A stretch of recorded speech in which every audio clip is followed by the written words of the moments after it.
My name is Faye Brooks, and I'm 38 years old. While I was selecting flowers for my husband David's casket, his brother Marcus was changing the locks on my inherited lakeside cabin. The audacity still takes my breath away. Imagine grieving the love of your life while your own family plots to steal from you. They thought a widow would be too weak to fight back. They thought wrong. What happened at that family meeting still sends shivers down my spine, not from fear, but from the sweet taste of justice served cold and legal. If you're watching this, please subscribe and let me know where you're watching from. Your support means everything. Let me take you back to the worst and best week of my life. David passed away on a Tuesday morning.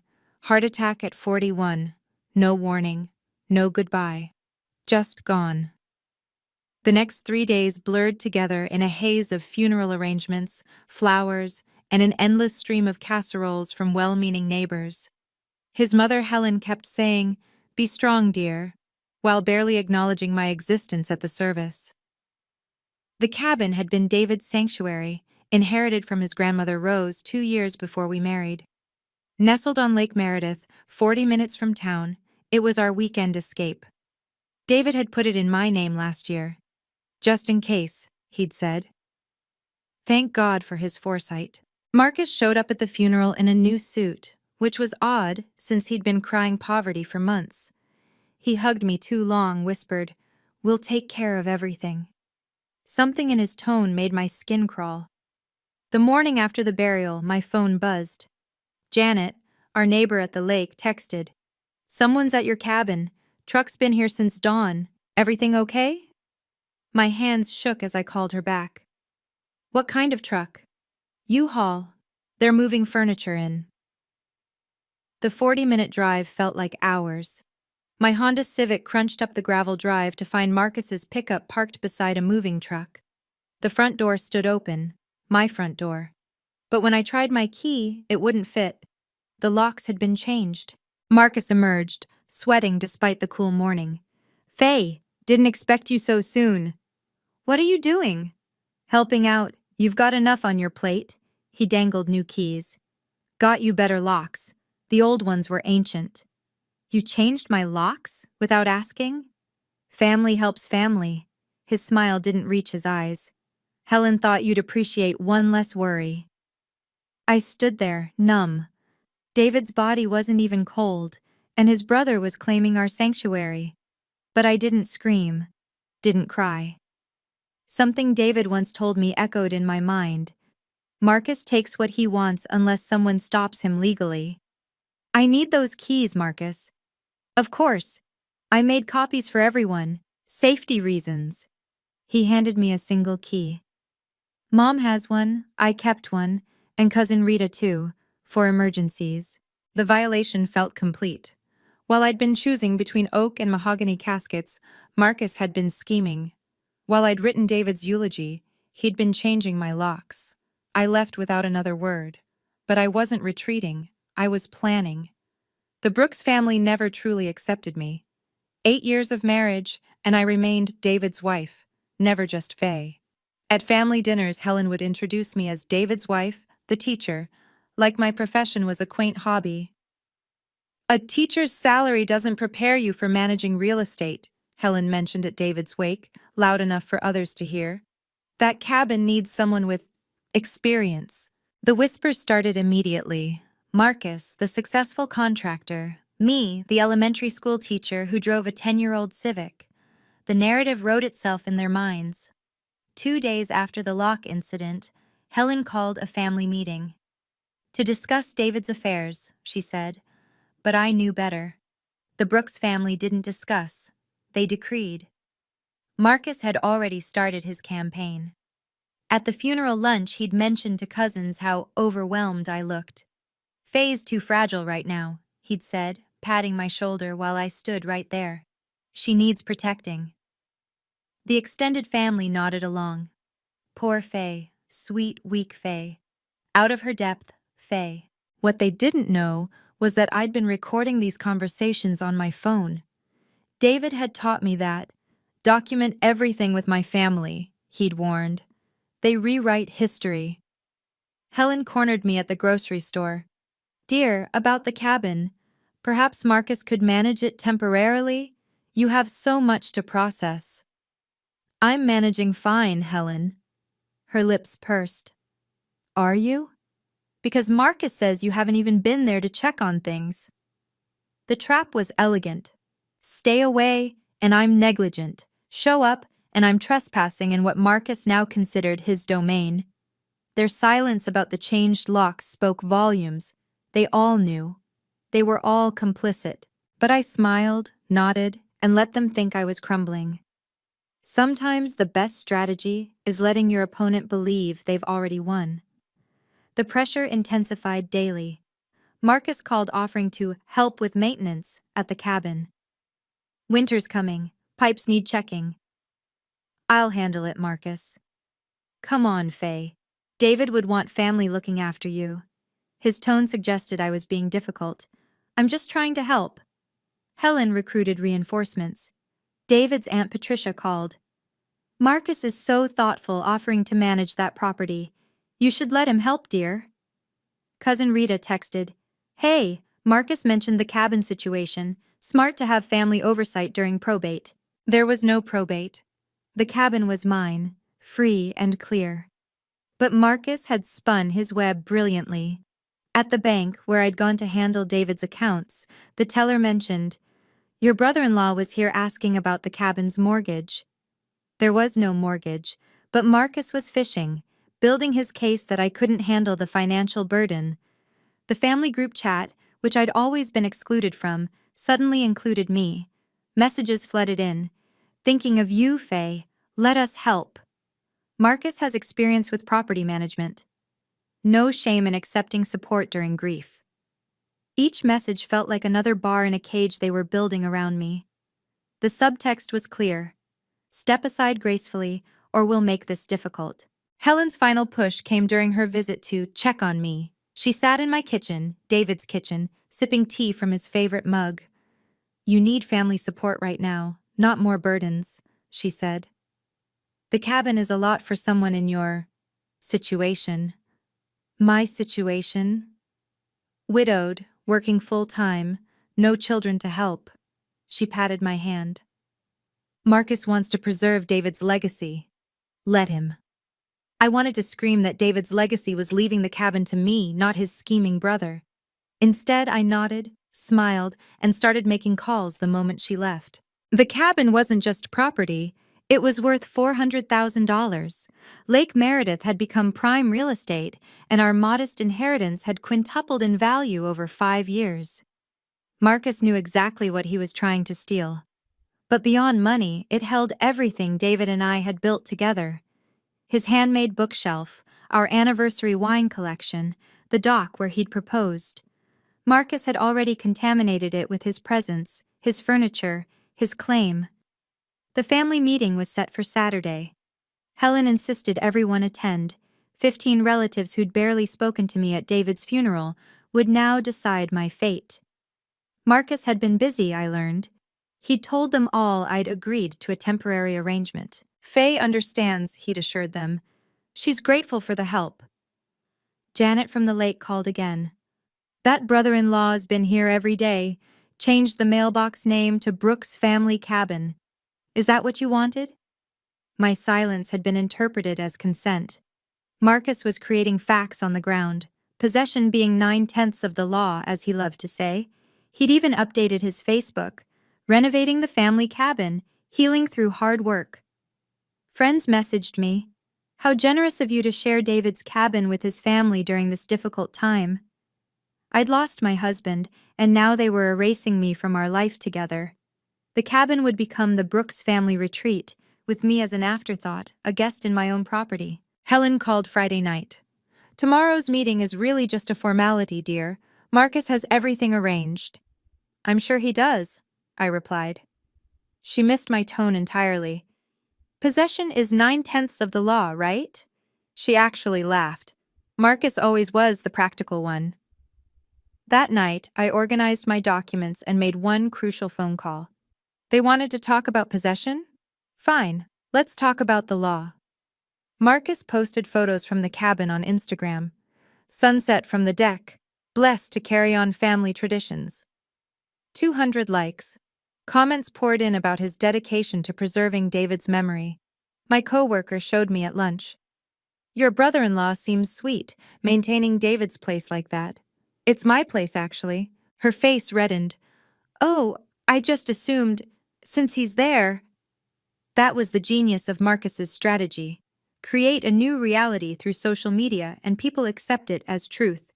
He'd hosted a barbecue there last weekend. I saw the photos. Helen featured prominently, raising a toast to family unity in difficult times. My supposed generosity became town gossip. At the pharmacy, David's former colleague mentioned, "Heard you're sharing the cabin with Marcus. That's so generous during your grief."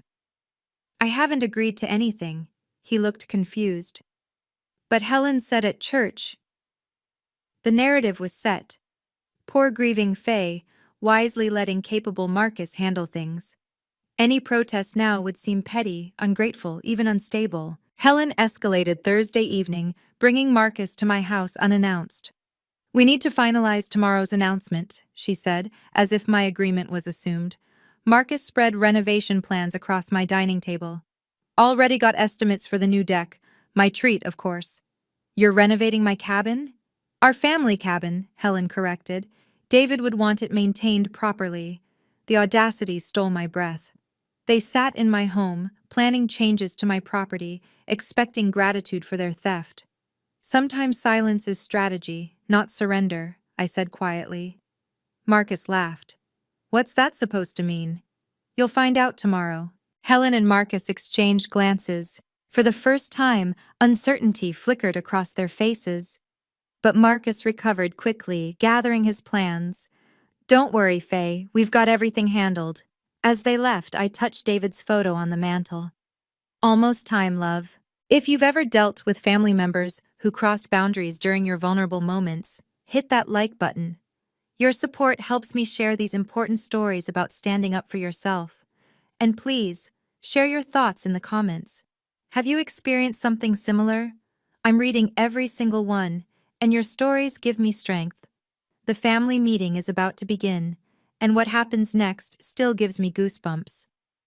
Let's continue with what happened when 15 Brooks family members gathered to seal my fate. Saturday arrived gray and drizzling, fitting weather for an ambush. Helen's living room filled with Brooks' relatives, 15 judges for a trial where I was both defendant and only witness for the defense. Marcus had staged everything perfectly. He stood by the fireplace, confidence radiating, keys jangling in his pocket, the new keys to my cabin. Helen sat in David's father's old chair, the family matriarch presiding over her court. I arrived last, intentionally. Conversations stopped. Eyes tracked my movement to an isolated chair near the door. In my hands, a leather portfolio, David's, actually, the one he used for important meetings. "Now that everyone's here," Helen began, "Marcus has wonderful news about managing David's cabin situation." David's cabin, not mine. The erasure continued. Marcus stepped forward like he was accepting an award. "Family takes care of family," he announced. "I've already moved some things to the cabin to begin renovations." Aunt Patricia nodded approvingly. "So responsible." "The locks were ancient," Marcus continued, producing the new keys with a flourish. "Security upgrade was priority 1. He held them up like a trophy. 3 keys catching the light. 1 for him, 1 for Helen, 1 supposedly for me, except mine was probably a fake. I'd checked. It barely turned in the lock. "I've invested quite a bit already," Marcus said. "New furniture, security system scheduled for installation. My treat, of course." Cousin Rita piped up. "Faye, you must be so relieved." All eyes turned to me. This was my cue to express gratitude, to fold into their narrative. Instead, I opened the portfolio and pulled out a thin stack of papers. "Please continue, Marcus," I said, my voice steady as granite. He blinked, thrown by my calm. "Well, I've arranged for contractors next week. The dock needs work." "Fascinating," I said, making a note. Helen frowned. "Faye, dear, Marcus is being extremely generous." Oh, I agree. Very generous with my property. The room shifted. Marcus's jaw tightened. We're trying to help you. By changing my locks without permission? For security? By moving furniture into my cabin while I was burying my husband? Silence crackled. The leather portfolio felt warm in my hands, its contents waiting. But not yet. Let them dig deeper. Marcus recovered his composure quickly. Faye's obviously still emotional. Understandable, given everything. The dismissal was surgical. Acknowledged my grief while invalidating my concerns. Several relatives nodded sympathetically.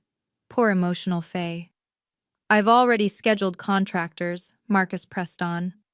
Deposits paid. Would be a shame to waste that money. Whose money? I asked. Does it matter? It's a win-win situation. His smile could have sold ice to Eskimos. You get a renovated cabin, I get satisfaction from helping. Helen intervened. Marcus is sacrificing his time and resources, Faye. Show some appreciation. $400,000 worth of appreciation? The number hung in the air. Several relatives shifted uncomfortably. They hadn't known the value. Marcus's face flushed. This isn't about money. Then you won't mind paying rent? Rent? I'm improving the property. Without my permission, while living there. That's called squatting, Marcus. Gasps rippled through the room. Helen stood, indignant. How dare you speak to him that way? How dare he change my locks? He's family. So was David. Didn't stop you from planning this before his body was cold. Marcus stepped closer, looming. Listen carefully, Faye. This is happening. I've invested too much to stop now. Interesting perspective, I said, pulling a document from the portfolio. What's that supposed to be? Patience, Marcus, you were saying? He grabbed the bait. The cabin needs a man's touch. David would understand. Would he? Because David's the one who put it solely in my name. That was just paperwork. Legal paperwork. Binding paperwork. Helen scoffed. Papers don't matter when family's involved.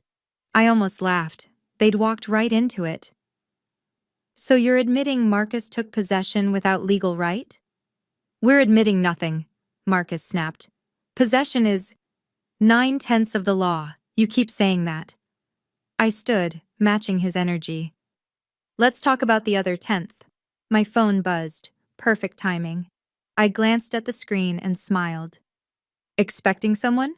Marcus asked, sarcasm dripping. As a matter of fact, yes. The doorbell rang. The room froze. Helen looked between me and the door. Who did you invite to my home? Someone who understands the whole law, not just 9/10.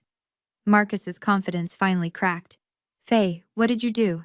Exactly what David would have wanted. I protected what's mine. Should I answer that? Helen asked, her voice uncertain now. Please do, I said. It's important. She moved toward the door slowly, like approaching a trap. Marcus's eyes never left mine. The relatives whispered among themselves, the mood shifting from certainty to confusion. Marcus, I said conversationally, you mentioned deposits to contractors. Which company? Brennan Construction. Why? Just curious about your permitting process. His face paled slightly. Permits? For renovations on property you don't own. I'm sure you filed the proper paperwork. I don't need. Legal procedures can be educational, I said, echoing something David used to say about his brother's shortcuts. Helen returned, her face tight. There's a woman, says she's here for Faye. Send her in, I said. Sarah Mitchell entered like she owned the room, which, in a way, she did. Navy suit, briefcase, and an expression that could freeze hellfire. David's estate lawyer, though I hadn't mentioned that yet. Mrs. Brooks, she nodded to me, then surveyed the room. Quite a gathering, Marcus found his voice. Who are you? Someone who should have been consulted before you changed those locks. Sarah set her briefcase on Helen's coffee table with deliberate precision. This is a family meeting, Helen protested, about property theft. That makes it my business. The word theft detonated in the room. Cousins exchanged alarmed glances. Aunt Patricia clutched her purse. My phone buzzed again. Another perfectly timed message. I showed it to Sarah, who nodded. Mrs. Brooks, should we proceed with the documentation? Not yet, I said. Marcus was explaining his renovations. Please, Marcus, continue. He stood frozen, keys still in his hand. The trophies of his conquest now felt like evidence. Nothing to add? I asked. You were so eloquent a moment ago. Marcus rallied, puffing his chest out. I don't know who you are, lady, but this is family business. Sarah smiled. All teeth, no warmth. Property law doesn't recognize family business as a legal category. The cabin belongs to the Brooks family, Helen insisted. According to what document? Sarah asked. David was a Brooks. Was, past tense. His widow is very much present tense. Marcus's confidence returned in a surge of bravado.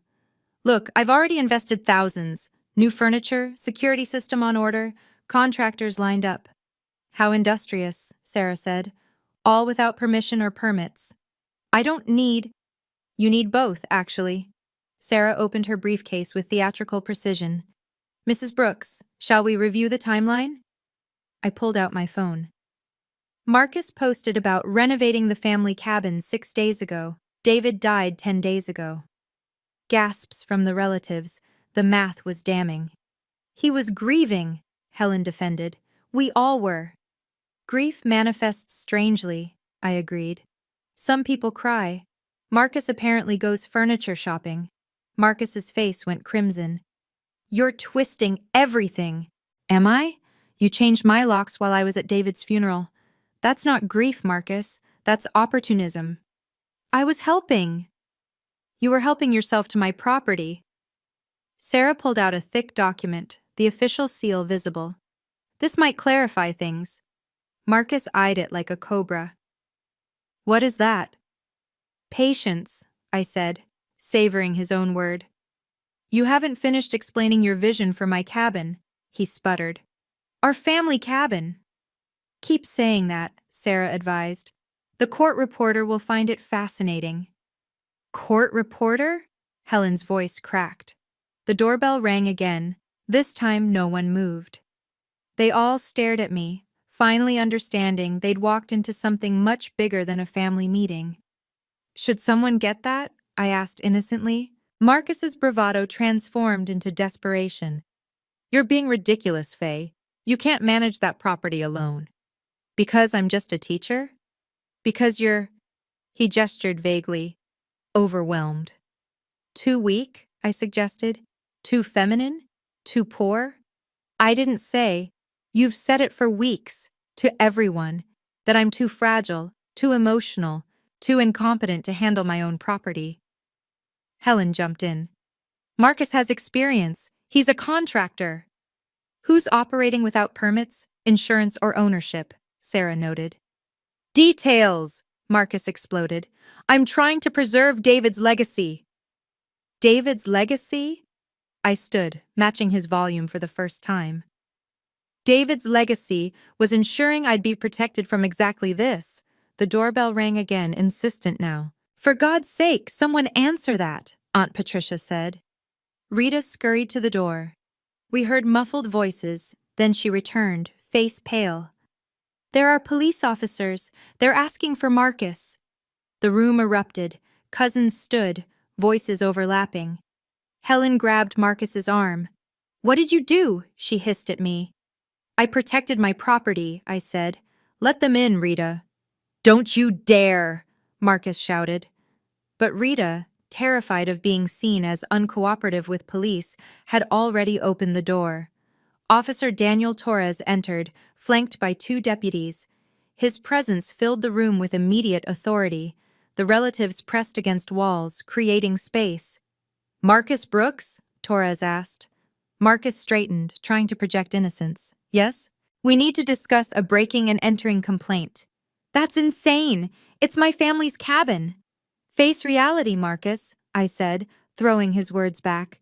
It's my cabin, only mine. Torres looked at me. Mrs. Brooks?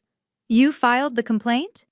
This morning, after Mr. Brooks admitted to changing my locks without permission, in front of 15 witnesses. Every face in the room turned toward Marcus. The witnesses he'd gathered to cement his claim had become witnesses to his confession. This is entrapment, Marcus sputtered. This is accountability, Sarah corrected. Mrs. Brooks, the documentation? I handed Torres the deed, the will, the certificate of title, all clearly showing sole ownership. Faye Brooks. Not the Brooks family, not Marcus, just me. Helen sank into her chair. David wouldn't want this. David predicted this, I said. Why do you think he put everything in my name? Marcus's composure shattered completely. You set me up. You set yourself up, I replied. I just documented it. He stepped toward me aggressively. Torres moved between us. Sir, step back. She's destroying our family, Marcus shouted. You destroyed our family when you tried to steal from David's widow, I said. Helen stood, shaking. Faye, please. We can work this out privately. Like you worked out changing my locks privately? Like you worked out moving furniture privately? Like you worked out telling everyone I'd agreed to something I never agreed to? That was a misunderstanding. That was a conspiracy. Sarah pulled out another document. I have sworn statements from neighbors who witnessed the U-Haul, the lock changes, and Mr. Brooks claiming ownership. Marcus lunged for the papers. Torres caught his arm. Sir, you need to calm down. This is my family's property. No, Torres said firmly. According to these documents, it's hers, and you've admitted to changing the locks without permission. So what? I'm family. Family doesn't grant you property rights, Torres said. Mr. Brooks, you have two options. Leave the property voluntarily within 24 hours, or we arrest you now for criminal trespass. The room went silent. Even the clock seemed to stop ticking. You can't be serious, Marcus whispered. Dead serious, Torres replied. What's it going to be? Helen grabbed Marcus's arm. Son, please, don't make this worse. Worse? Marcus laughed bitterly. She's stealing everything. I'm keeping what's mine, I corrected. There's a difference. This discussion is over, Marcus snarled. Yes, Torres agreed. It is. Your decision, Mr. Brooks? Voluntary compliance or arrest? Marcus looked around the room, at his mother's horrified face, at relatives backing away, at Sarah's satisfied expression, at the officers waiting. Finally, his eyes met mine. You planned this whole thing. I planned to grieve my husband in peace. You planned a theft. Guess which plan the law supports? His shoulders sagged. The fight drained out of him like air from a punctured tire. 24 hours? 24 hours, Torres confirmed. Every item you brought, gone. Locks changed back or new keys provided to Mrs. Brooks immediately. Officer, arrest this man for trespassing, I said clearly. Everyone froze. Wait, Marcus gasped. I'll comply. I'll leave. Can you believe Marcus's audacity?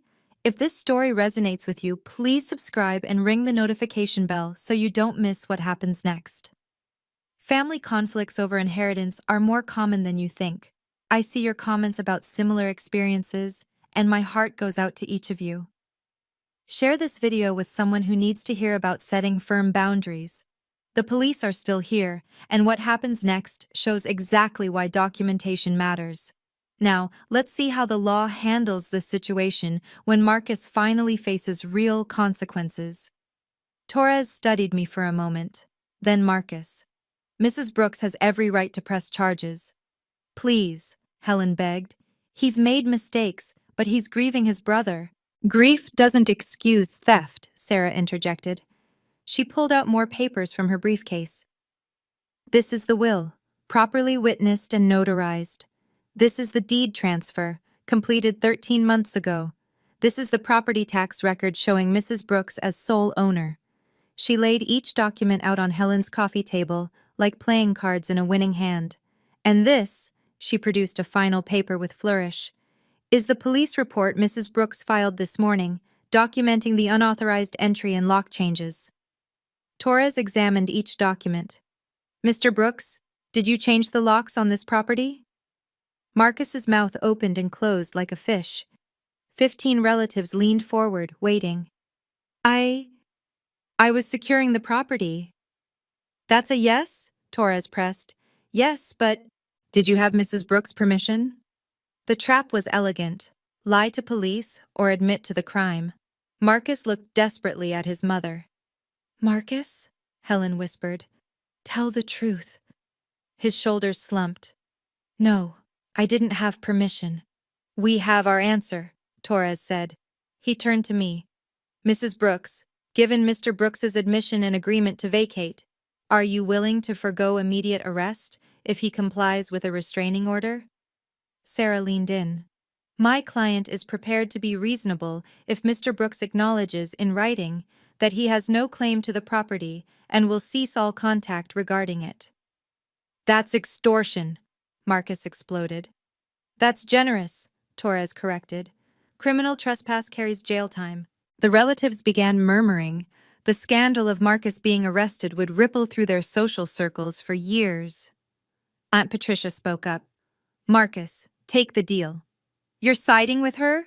He looked betrayed. I'm siding with the law, Patricia replied. You changed her locks, Marcus. What did you expect? One by one, the relatives began nodding. The tide had turned. Their fantasy of the family cabin dissolved against the reality of legal documents and police presence. I filed it this morning, I said quietly. After you posted about your barbecue at my cabin, after you told everyone I'd agreed to something I never agreed to, after you made me a stranger to my own property. Helen's face crumpled. Faye, David wouldn't— David? David left me a letter, I interrupted, pulling it from the portfolio. Would you like me to read what he said about Marcus? About why he put everything in my name? Marcus went white. He wrote about me? He wrote about protecting me. From this. From you. The silence stretched until Torres cleared his throat. Mr. Brooks, I need an answer. Comply with the restraining order or face arrest. Sarah stepped forward with a prepared document.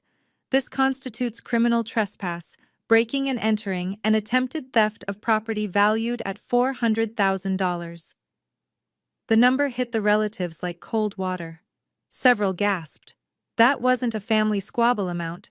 That was felony territory. Furthermore, Sarah continued, changing locks without authorization is considered an illegal eviction under state law, even though Mrs. Brooks wasn't residing there full-time. But I'm family.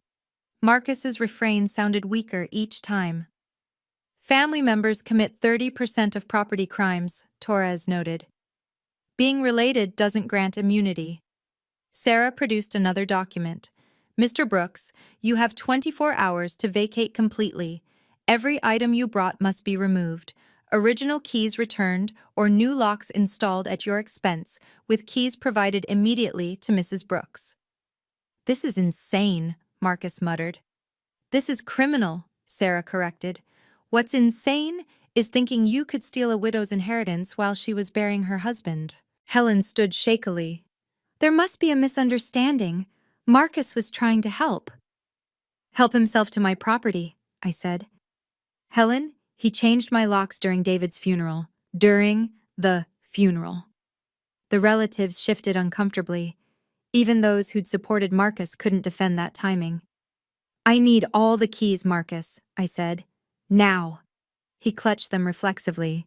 I paid for these locks. Then you can take them with you when you restore my original locks, Torres suggested, or leave them and consider it a donation. Marcus looked around the room for support, found none. Even Helen had sunk back into her chair, defeated. Slowly, like it physically pained him, Marcus removed the keys from his pocket. 3 keys on a new ring. He held them out, but when I reached for them, he pulled back. You're making a huge mistake. You can't manage that property alone. Watch me, I said, holding out my hand steadily. He slapped the keys into my palm with unnecessary force. Torres stepped closer. Mr. Brooks, any aggressive behavior will result in immediate arrest. I want it on record, I said clearly, that Marcus admitted to changing my locks without permission in front of 15 witnesses and 3 law enforcement officers. Sarah was already writing. Noted and documented. You've destroyed this family, Marcus spat. No, Marcus. You destroyed this family when you decided theft was acceptable. I'm just holding you accountable. My phone buzzed. I glanced at it and smiled. My locksmith is already at the cabin. He'll be changing the locks again within the hour. This time I'll be the only one with keys. You planned everything, Helen said, not quite a question. I protected myself, I replied. Just like David taught me. Torres pulled out his citation book. Mr. Brooks, you're being issued a formal warning for criminal trespass. Any violation of the 24-hour vacate order will result in immediate arrest. Marcus's hands shook as he signed the citation. The sound of pen on paper echoed in the silent room. Additionally, Torres continued, Mrs. Brooks has the right to pursue civil damages for the illegal lock change and any property damage. What damages? Marcus protested. I improved the place. Unauthorized modifications are considered damage, Sarah explained. Mrs. Brooks, do you wish to pursue civil action? I let the question hang. Marcus's face cycled through fear, anger, and finally, exhaustion. That depends on Marcus, I said. Full compliance, no drama, and we can avoid court. That's blackmail. That's mercy, Torres corrected. Take it. Helen finally found her voice. Marcus, please, just do what she asks. Mom, she's David's widow, the legal owner. And you, Helen's voice cracked. You tried to steal from her during the funeral. My God, Marcus, what were you thinking? The admission from his own mother broke something in Marcus. His shoulders slumped completely. I need you to sign this, Sarah presented another document. Acknowledging you have no claim to the property and will not attempt to access it without written permission from Mrs. Brooks. And if I don't? Then we proceed with criminal charges, Torres said simply. The evidence is overwhelming. Marcus looked at the document like it was his own death warrant, but surrounded by police, witnesses, and irrefutable evidence, he had no choice. He signed. I'll also need the garage door opener, any spare keys you made, and the new mailbox key, I added. Marcus's face flushed. He'd thought I didn't know about those. Wordlessly, he pulled them from his pocket. The security code you changed? His jaw dropped. How did you? My neighbor Janet has been very helpful. The code, Marcus? He muttered the numbers. Sarah wrote them down. Is that everything? Torres asked. There's a storage key, I said. For the shed. You changed that lock too. Marcus looked like he wanted to deny it, then deflated. He unclipped a small key from his keychain. The law doesn't recognize good intentions as a defense for theft, Torres said. Remember that, Mr. Brooks. Helen stood slowly. I'm sorry, Faye, I didn't know he'd gone this far. Yes, you did, I said quietly. You just thought I was too weak to fight back. Sarah pulled out one final document. Mrs. Brooks is prepared to forego criminal prosecution if Mr. Brooks agrees to these terms. Full vacation of property within 24 hours, reimbursement of $5,000 for lock changes and security updates, and a written apology acknowledging the violation of property rights. $5,000? Marcus choked. The emergency locksmith alone is $800, I said. New security system to replace the one you compromised, replacement of damaged locks, legal fees, and compensation for emotional distress during bereavement. That's highway robbery. That's a bargain to avoid jail, Torres observed. Property theft over $100,000 is a felony. You attempted to steal property worth $400,000. The math was sobering. Several relatives pulled out phones, probably calculating Marcus's potential sentence. I'll also need a restraining order, I continued. No contact regarding the cabin, no visits without written permission, no social media posts about family property. You're erasing me from my brother's life. Your brother erased you when he left everything to me, I said. Ask yourself why. That landed like a slap. Marcus looked to his mother for support, but Helen was staring at the floor. Do we have an agreement? Sarah asked. I can't afford 5,000. You afforded new furniture for my cabin, you afforded contractors, you can afford to make this right. Or you can afford a criminal defense lawyer, Torres added. Your choice. The room held its breath.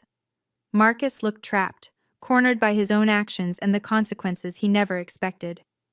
If I agree to all this, then you walk out of here free, with a chance to rebuild your reputation, I said.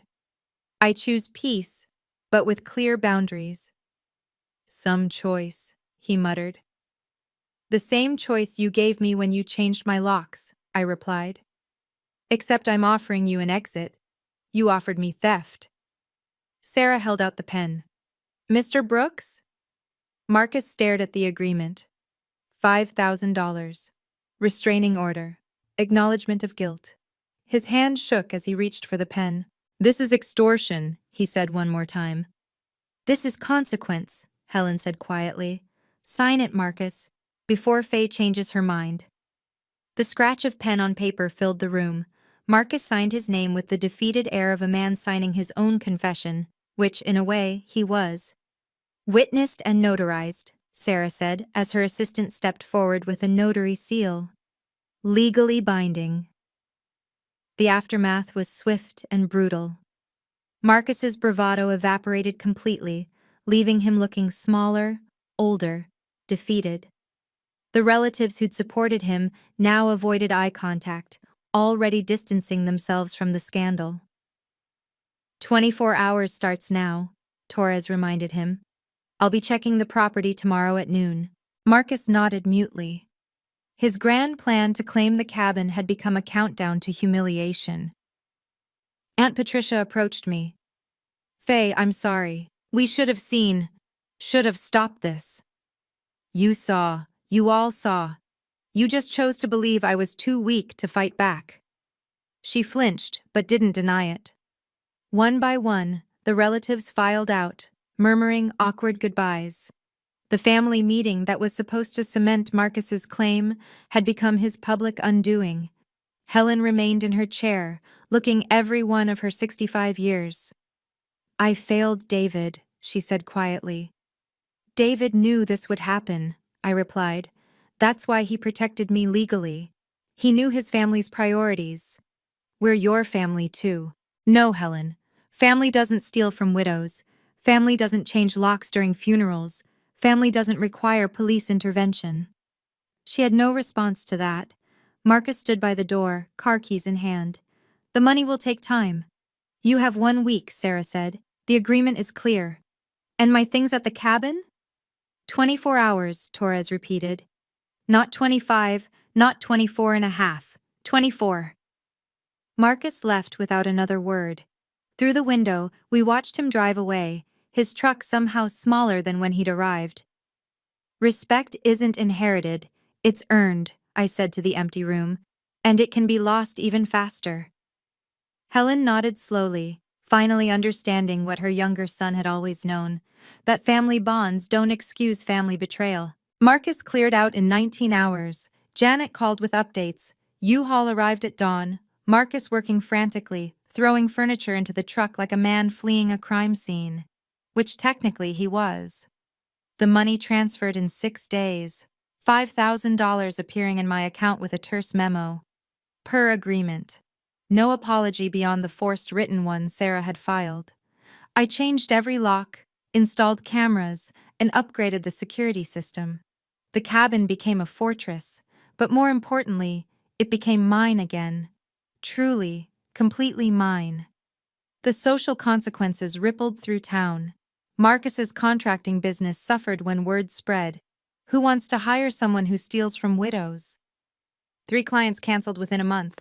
Helen called once, asking if I'd consider letting Marcus visit the cabin for David's memory. David's memory lives in me, I told her, not in Marcus's crimes. She never called again. The restraining order was official, filed with the county. Marcus couldn't come within 500 feet of the property. The man who'd proclaimed possession as 9/10 of the law now possessed nothing but regret. A month later, I found something while cleaning the cabin. Hidden in the shed Marcus had broken into, David had left a note, dated a year before his death. If you're reading this in the shed, it means Marcus tried something. I knew he would. That's why everything is in your name, my love. Not because you're weak, but because you're strong enough to use the law instead of anger. Make him face consequences. Love, David. He'd known. He'd prepared me. Even in death, David was still protecting me. David always said, "Hope for the best, prepare for the worst," I whispered to his photo on the mantel. Thank you for preparing me, love. 6 months later, I sit on the cabin's dock, watching sunset paint Lake Meredith gold. The water is calm, peaceful. Everything Marcus's invasion wasn't. This place has healed, and so have I. Setting boundaries isn't about anger or revenge. It's about self-respect. Marcus thought my silence was weakness, my grief was vulnerability to exploit. He learned that quiet people aren't weak, we're calculating. The law became my voice when family tried to silence me. Documentation became my strength when they assumed I had none. David knew this would happen and armed me accordingly. I've learned that family who truly love you don't require legal intervention. They don't change locks during funerals or claim your inheritance as their right. Real family respects boundaries without restraining orders. The Brooks family gatherings continue without me. I'm the villain in their story, the greedy widow who chose property over people. Let them.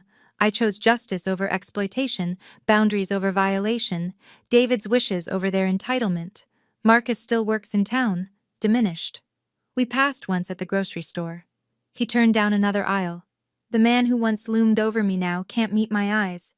Helen sent a Christmas card with no message, just her signature. An acknowledgement of what we both know. Family isn't about blood, it's about behavior.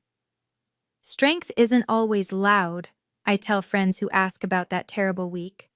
Sometimes it's knowing your rights and refusing to surrender them. The cabin stands as David intended, my sanctuary, my inheritance, my home. Not the Brooks family cabin, just mine. Protected by law, secured by boundaries, and preserved through courage I didn't know I had until I needed it. Sometimes the greatest victory isn't what you win, but what you refuse to lose. That's my story. How I learned that the law is stronger than family pressure, and documentation beats intimidation every time. David prepared me for a battle I wished I'd never have to fight, but when it came, I was ready. To those watching who face similar violations, you're not alone. Family betrayal cuts deepest because it comes from those who should protect us.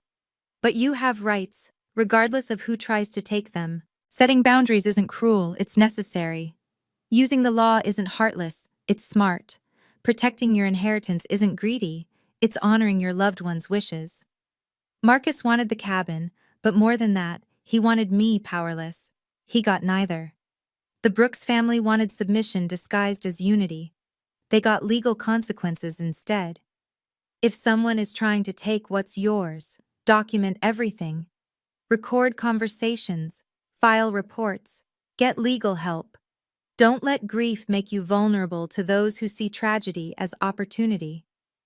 David's final gift wasn't just the cabin, it was the knowledge that I could protect it, that I was stronger than anyone believed, including myself. Today, the cabin hosts friends who respect its story, children who play on its dock, and memories that no one can steal.